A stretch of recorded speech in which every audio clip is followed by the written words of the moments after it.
Well, it's a great pleasure for Morgan and I to be here with you again this morning. It's always good to come back to Ayr Baptist and indeed to see some folks that we first got to know more than 50 years ago when we came here as pastor, 1971 that was. So just to make you all feel a wee bit older, that was just more than 50 years ago. And some of you have not changed. Well, forgive me, Lord, for telling lies, but hardly changed in appearance. It's good to be with you this morning and for the service this afternoon. Let's just read a few verses from Acts chapter 16.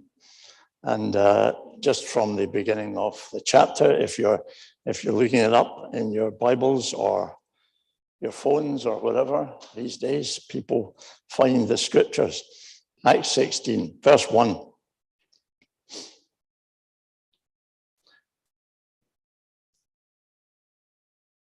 Paul and Silas, and now with Timothy, are on this journey. Verse 1, he came to Derbe and then to Lystra, where a disciple named Timothy lived, whose mother was a Jewess and a believer, but whose father was a Greek. The brothers at Lystra and Iconium spoke well of him. Paul wanted to take him along on the journey, so he circumcised him because of the Jews who lived in that area, for they all knew that his father was a Greek. As they traveled from town to town, they delivered the decisions reached by the apostles and elders in Jerusalem for the people to obey. That was the outcome of the council in Jerusalem that's recorded in the previous chapter. So the churches were strengthened in the faith and grew daily in numbers. Paul and his companions traveled throughout the region of Phrygia and Galatia, having been kept by the Holy Spirit from preaching the word in the province of Asia. When they came to the border of Mysia, they tried to enter Bithynia, but the Spirit of Jesus would not allow them to. So they passed by Mysia and went down to Troas. During the night, Paul had a vision of a man of Macedonia standing and begging him, "Come over to Macedonia and help us." After Paul had seen the vision, we got ready at once to leave for Macedonia, concluding that God had called us to preach the gospel to them. I'm always interested in that verse 10. It was only Paul who saw the vision of the man from Macedonia. Paul got involved. We got ready at once, says Luke.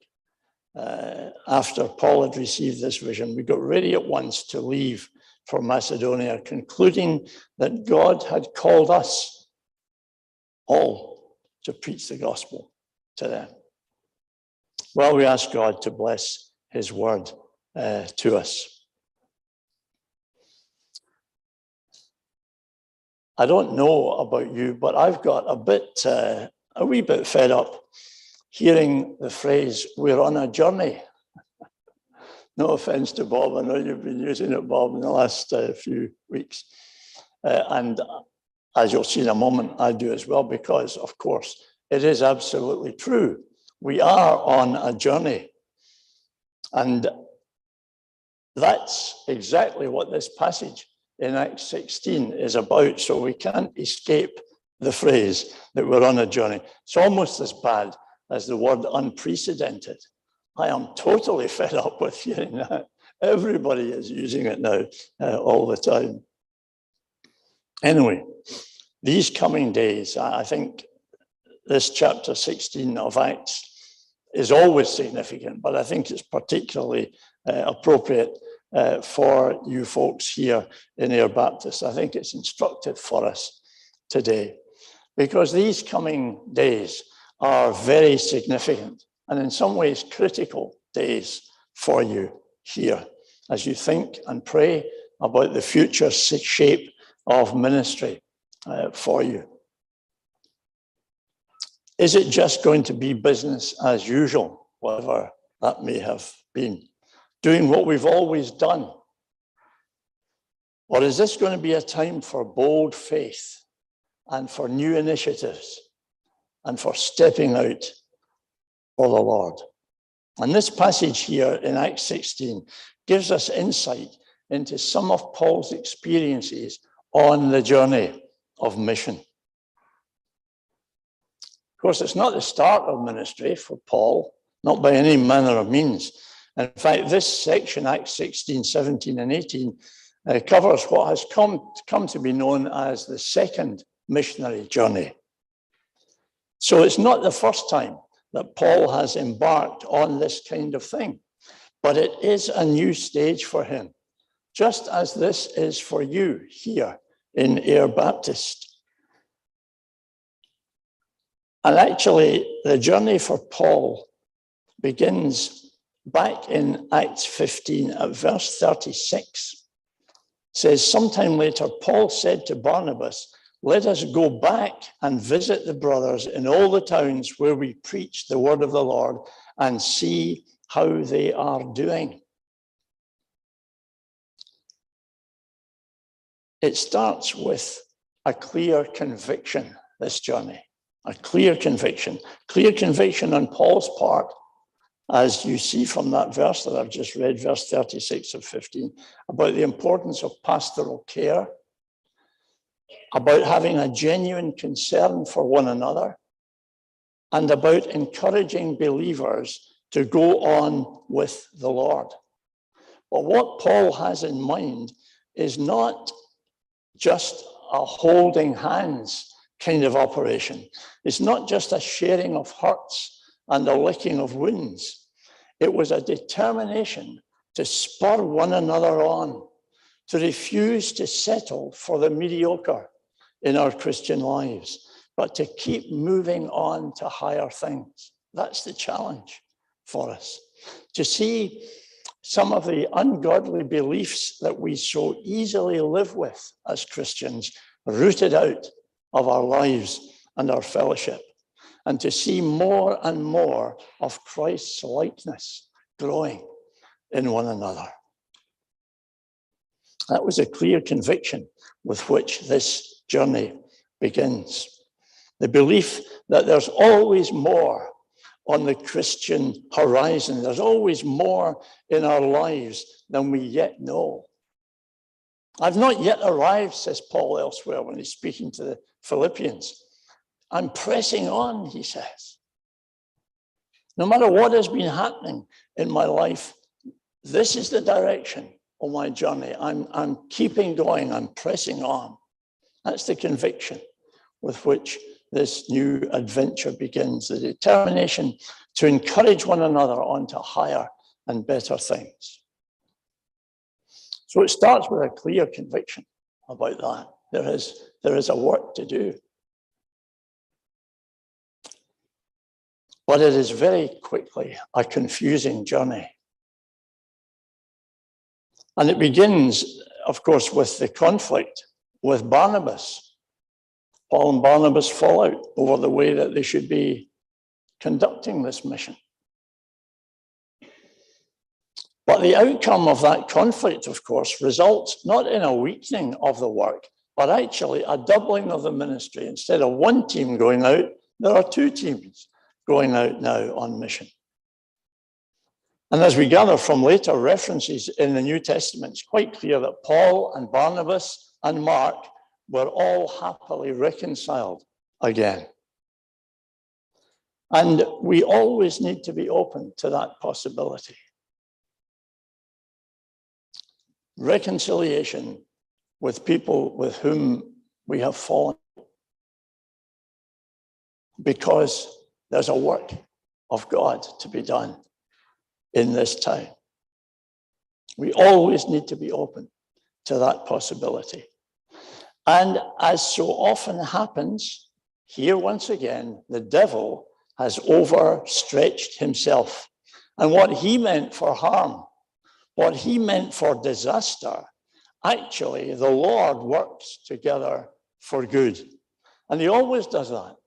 when we operate out of grace and forgiveness and openness and acceptance. As you well know, there is just no place for unforgiveness and bitterness in the believer's heart. We're simply not allowed it. It's not an option for us at all. Remember when Jesus taught his disciples to pray, it was, Father, forgive us as we forgive. Forgive us as we forgive. And Paul is perfectly clear in 2 Corinthians chapter 2 and verse 10 that living in forgiveness is essential, he says, so that Satan might not outwit us. And here is the first way in which Satan begins to beat the people of God, by allowing them to remain in attitude of forgiveness towards other brothers and sisters. Paul says we are not unaware of his schemes. And for some of you, I'm sure, well, I know there has been confusion and hurt in past days. Things may have been said and done that you have found hard and unhelpful and even painful. But I just want to urge each of you to live in forgiveness and to actively work for reconciliation and harmony, to think the best and not the worst of those with whom you have disagreed. I suppose I've tried to make that a principle of my life, to think more highly of the other person than I do of myself, to give the other person the benefit of the doubt. Yeah, and to think the best of them. Occasionally, just very occasionally, their motives may not be good and we have to accept that. But most times, usually, people are trying to do their best and what they believe to be the best. But you see, ministry and mission often grow out of a period of confusion and difficulty for God's people, provided our attitudes are right. And I just so want that to be the case for you folks here in Ayr Baptist in these coming days. Of course, there's yet more confusion for Paul and his companions as they continue on their journey.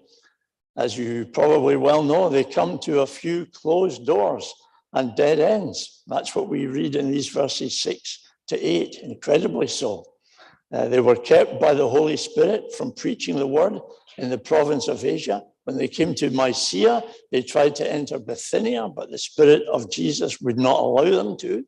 So they passed by Mysia, went down to Troas. What do you think by the time they got to Troas? They just hadn't a clue what they were going to do next. They were totally confused. Nothing seemed to be working out for them.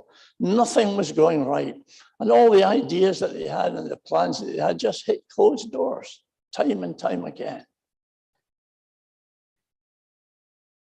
But during the night at Troas, Paul had the vision of the man from Macedonia. Come and help us.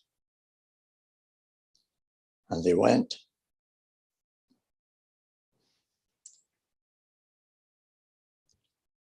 So for a while, it was difficult for them to know exactly what they were meant to be doing. And it'll be very surprising if you don't have periods like that. You probably already have had periods like that, of course, but still more to come when you might find yourself asking, are we doing the right thing here? Well, why is the way forward not clearer for us? All these kind of questions that keep coming up. But what is very significant in Acts 16 is that in spite of the uncertainty, in spite of the closed doors, in spite of all the things that would have made life difficult for them and uncertain for them, the one thing Paul and his companions did not do was give up. They kept going. They were ready for the next stage, whatever that was going to be and however that was going to be revealed to them.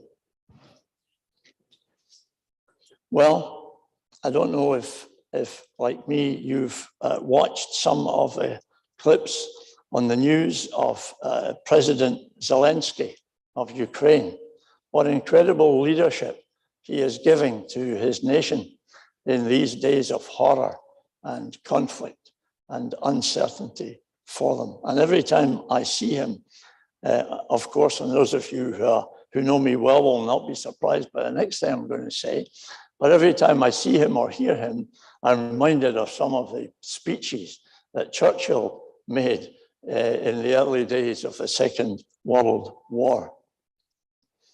A number of years ago, a BBC poll declared Churchill to be the greatest Briton that had ever lived right through the whole history of the nation.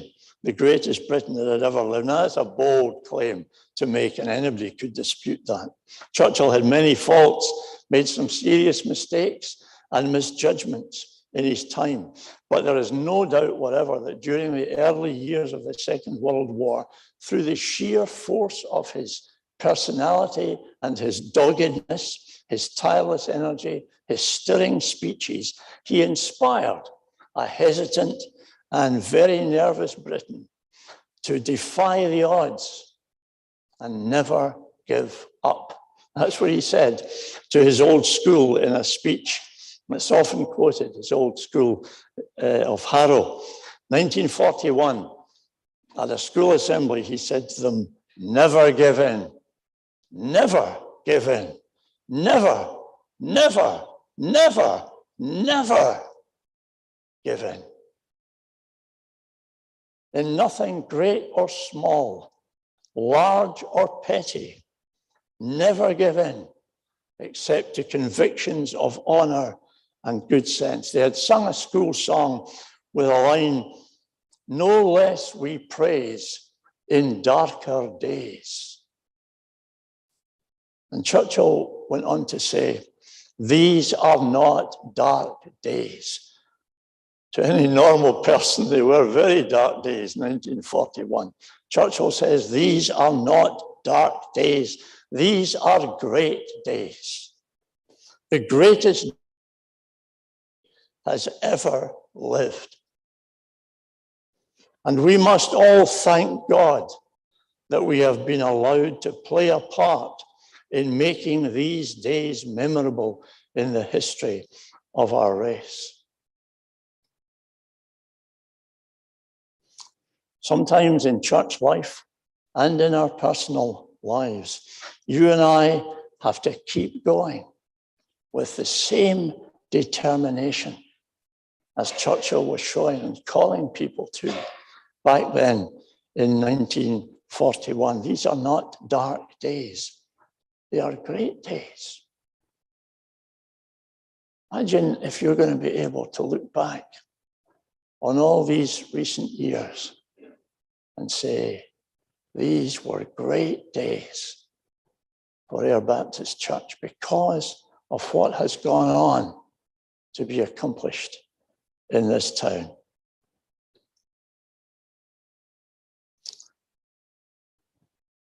Paul didn't give up. And because of that, there comes this convincing call. Paul's vision of the man in Macedonia calling, come over and help us. And we concluded, says Luke, that God had called us to preach the gospel to them. And that's what you need to have ringing in your ears right now. That clear call to mission. That's what you're here for. Not just to support and encourage one another, though that's vital. Not just to have a comfortable setup for believers, though that's nice, but to reach people in this community and beyond who are not yet being reached for Christ. There's no other reason for our church's existence than that. That is our raison d'etre. to preach the good news, to share the gospel by word and by deed in the place where the Lord has put us. So, I want you to go on expecting new people to be reached for Christ. Expect to see new people come in amongst the fellowship who need to hear about Jesus. And make sure that what you're transmitting in the days to come is not hurt and pain and disappointment, but a life-transforming gospel of love and hope and reconciliation. Move forward together, as Paul and his companions did, with absolute confidence, not in yourselves, but in God, and with a sense of excitement about the future. Because that always leads, as it did for Paul, to a Christ-exalting ministry. It was a very rich ministry that opened up to them here in Acts chapter 16 and a couple of chapters following. Look at what some of it involved. These are just the headings. It involved being part of a bigger team. They recognized that. There are many people in the kingdom in Scotland today, many people. Every 10 years or so, the Baptist World Alliance issues some statistics that it finds from Baptist churches all around the world. And I've got some here. Church growth in Europe and the Middle East, 7% decline. In North America, 6% decline. This is just in Baptist churches. But in Latin America, 33% growth. In the Caribbean, 43% growth. In the Asia-Pacific region, 6% growth. In Africa, 161% growth. On a world scale, we are part not of a diminishing church, but of a growing church. Thanks be to God for that. That's our family. We're part of a bigger team. And there are many others here in Scotland who love the Lord and who are seeking to reach their communities for Him. Be glad to be part of such a family. It involved encouraging small groups.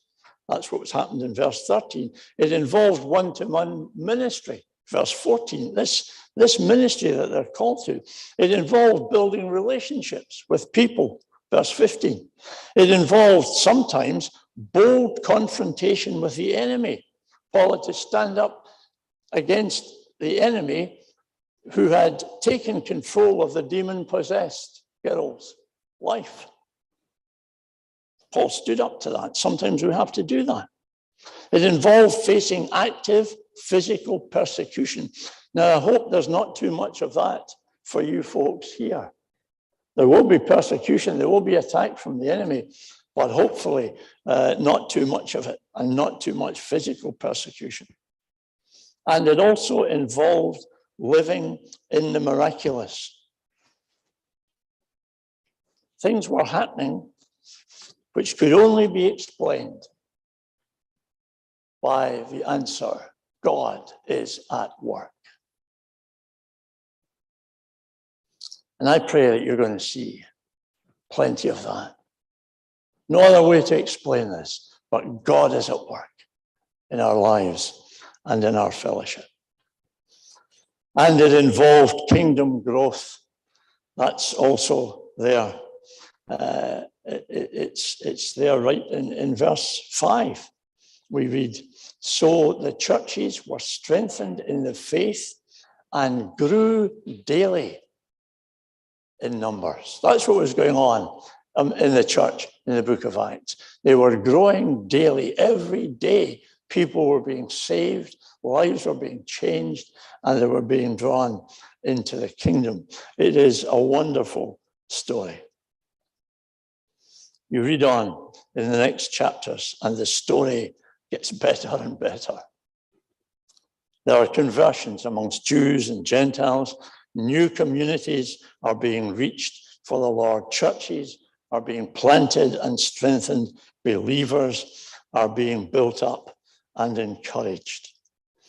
And I hope that your journey in the days ahead into a new chapter of ministry and mission, I hope it's going to be half as exciting as it was for Paul and his companions in their day.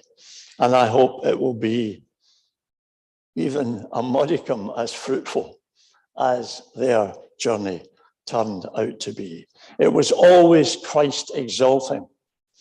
And I pray that yours will always be Christ exalting and rich with possibility.